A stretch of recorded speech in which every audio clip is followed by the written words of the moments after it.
Wa qala alaihi salatu wassalam, birru aba'akum tabirrukum abna'ukum.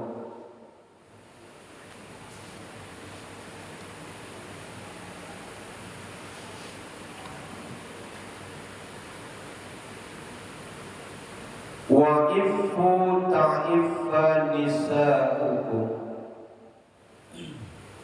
Bersabda Nabi sallallahu alaihi wasallam,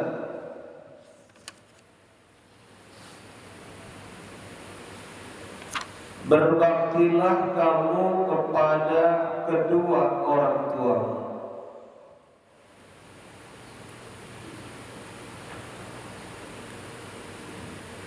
Tabarrakum abna'ukum, maka niscaya anak-anakmu akan berbakti kepadamu.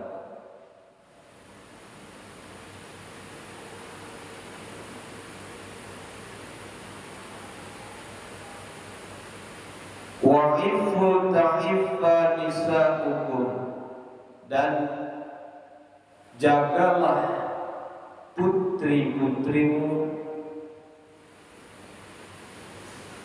agar tidak berbuat maksiat.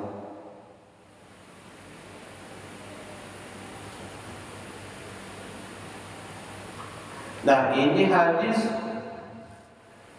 mengingatkan gambaran kehidupan kita terhadap orang tua. Ya. Jadi kata baginda Rasul, birru aba'akum, berbaktilah kita kepada kedua orang tua, maka niscaya anak-anakmu juga nanti akan berbakti kepada kedua orang tua. Sebelum kita berkeluarga, udah diingetin sama baginda Rasul, kita disuruh berbakti kepada kedua orang tua. Seharusnya ini ada anak-anak muda nih, ada anak-anak kita, biar dengar. Ini mau aki-aki semua ini.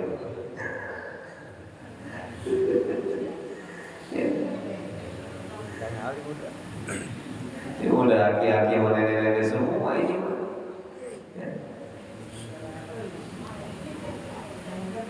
Ya, harusnya anak mudanya pada tidur ya. Ada begadang.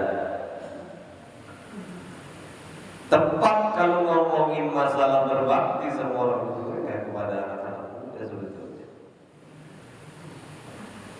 Ini jauh sebelumnya baginda Rasul mengingetin sama kita, berbaktilah kamu kepada kedua orang tua, sebab nanti ketika kau punya anak, anakmu akan berbakti kepada kedua orang tua, kepada kamu. Gitu. Jadi gambarannya adalah kehidupan kita, tingkah laku kita kepada kedua orang tua. Kalau sekarang kita berbakti kepada kedua orang tua,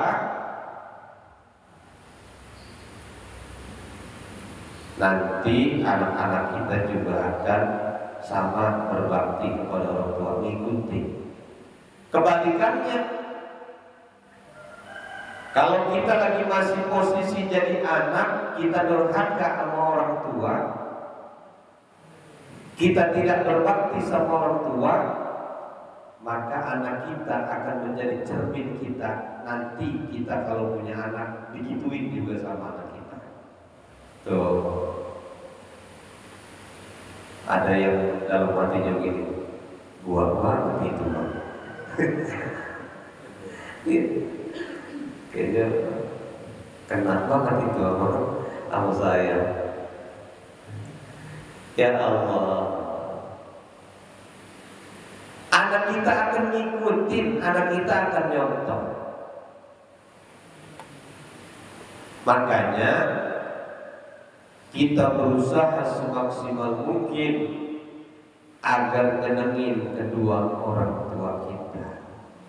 Kalau bisa mah, kalau orang tua kita lagi butuh duit, walaupun kita gak ada juga kasih, ada-adain aja.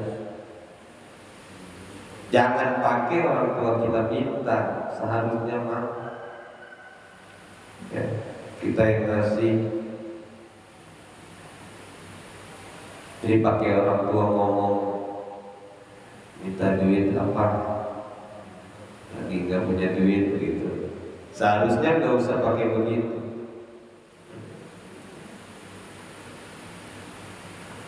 Kalau kita berbakti,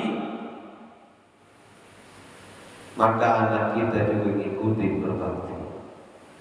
Kalau kita durhaka sama orang tua, maka anak kita juga akan durhaka kepada kita. Nah sekarang tinggal kita koreksi dan tuh, ya Allah Pak Ustaz, anak saya ngapa sih, males banget belajarnya. Anak saya ngapa sih Pak Ustaz, melawan banget sama saya, susah banget dibilanginnya. Jangan salahin anak sepenuhnya, koreksi diri kita. Dulunya kita begitu apa enggak? Satu. Yang kedua,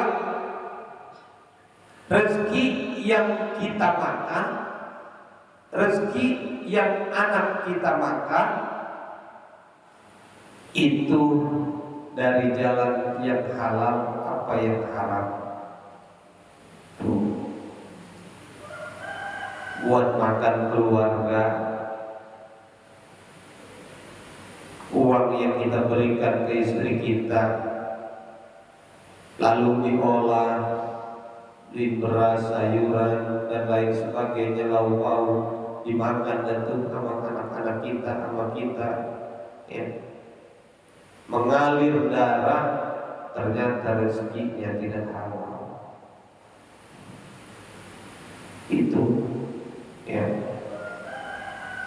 Yang ketiga, orang tuanya sering doain apa kagak sama anak.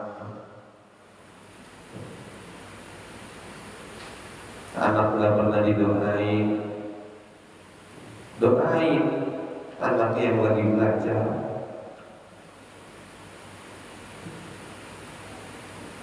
Karena doa orang tua kepada anaknya, walaupun itu doa tidak terucap, walaupun doa itu di dalam hati, anak kita mah nggak dengar, ya.